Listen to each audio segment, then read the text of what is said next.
가 계약 무효 소송을 냈다는데 제가 곤란한 또 시점이 왔군요. 전속 계약 효력 부존재 확인 소송이거든요. 이걸 강 변호사님께서 좀 소개해 주시죠. 그러니까 이게 계약 무효 소송이라고 하면 원래 계약을 처음 단계부터 처음 있었던 것부터 다 없었던 걸로 하는 거니까 이거는 좀 어려울 수 있지만 효력 부존재는 지금부터 이게 이 소송 낸 다음부터는 효력이 없는 거다. 그러니까 일종의 계약 해지 소송인 거죠. 그러면 그 전까지의 그런 그러니까 분배나 이런 건 그대로 하고. 그렇죠. 옛날에 있었던 거는 그냥 그건 이미 끝난 거고 앞으로를 없었던 걸로 하자 이런 건데.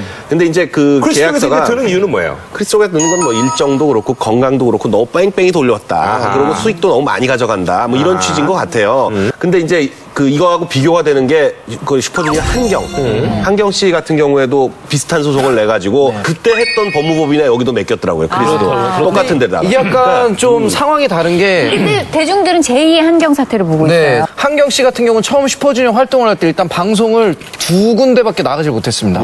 일단 뭐 외국인이라는 이유로만이었는지 굉장히 한경 씨가 활동하기 힘든 상황이 좀 그랬죠. 상황이 너무 많았습니다. 사실 그런 결정을 내렸던 게 사실 이제 외로움도 좀 있었을 거라고 좀 보거든요. 그래서 그런 것들을 보완하기 위해서 XOK, XOM. 그래서 이제 중국인 멤버를 한 뭐 4명 정도 이제 영입을 해서 그랬는데 그러니까 이게 엑소라 씨 말이 맞는 게 한경 씨의 사태를 겪고 그러면서 좀 더 보강을 해보자 해서 엑소 K와 M을 나눠서 중국인 친구들과 해서 함께 했는데도 사실 이 크리스 사태라고 하죠. 이 크리스 사태 같은 경우는 팬들과 어떤 그런 믿음을 저버렸다는 게 문제가 아닐까 싶은 게 당장 콘서트가 일주일을 남겨놓고 모든 동선과 안무와 그리고 음악 녹음을 다 해놓은 상태에서 갑자기 갑자기 이렇게 나가버렸다는 거는 안무를 바꾸고 이러는데 어마어마한 시간과 돈이 들지 않나요? 지금 다 뒤집어졌죠. 그리고 음악적인 녹음도 지금 다시 다 뒤집어졌고요. 동선도 엑소 같은 경우는 6명 맞춰서 하는 안무들이 있는데 그것도 다 뒤집어졌고 또 기다렸던 팬분들에 대한 약간 예의가 아니지 않나 저는 이런 쪽으로 약간 다가가고 싶거든요. 어떻게 보면 약간 예언을 했을 수도 있는 게 우리가 미리 생각을 했을 수도 있는 게 그 전부터 사건 사고가 좀 있었어요. 내부적으로도 네, 그래서 이거는 팬분들도 알고 있는 부분인데 무대에서 갑자기 사라진다거나 활동을 해야 되는데 갑자기 회사에 안 나타난다거나 회의를 갔다가 크리스의 능력이 비행인 게 그런 이유인 겁니까? 소름 돋아.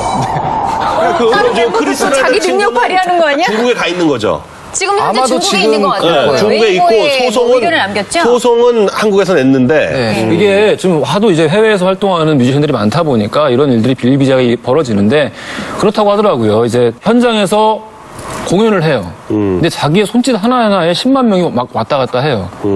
그러다 보면 이 어린 친구들이 내가 훨씬 돈 많이 벌 수 있는데 왜 내가 이 고생을 하고 있고 왜 이거밖에 못 벌고 이런 생각을 할 수밖에 없죠. 근데 이제 과거에 한경이라는 성공 사례가 한 번 있어요. 지금 돈을 엄청 벌고 있거든요, 한경 씨. 근데 학습 효과가 있으니까. 이런 식으로 정말 공들여서 몇억 원, 굉장히 천문학적인 돈을 들여서 훌륭한 팀을 만들어 놓으면은 옆에 와서 브로커들이 엄청나게 붙습니다. 그렇죠. 지금 누군가 중국에서. 배우가 있을 겁니다. 중국의 브로커들 엄청나요, 지금. 비용을 대겠다. 나오기만 하면 더 큰 돈을 벌 수 있다. 그러면 이런 식의 성공사들이 쌓이면서 앞으로 이런 일들이 더 많이 벌어질 거라는 거예요. 여러 가지 근데 그렇게 되면 엑소 K야 뭐 다 한국인 멤버니까 괜찮겠지만 엑소 M은 그 멤버 중에 4명이나 중국인이니까 그 중에 리더격이었던 크리스 씨가 빠지니까 크리스 씨가 다른 3명이 좀 이렇게 동요되거나 그렇지는 않나요? 다른 멤버들은 일단 자신의 SNS를 통해서는 지금 크리스 씨를 굉장히 비난하는 어조의 글을 남기지 않았나요? 우리는 하나인데 뭐 더 이상 뭐 빠져나간 사람은 의미가 없다. 거기에 대해서도 또 무슨 SM이 시켰다.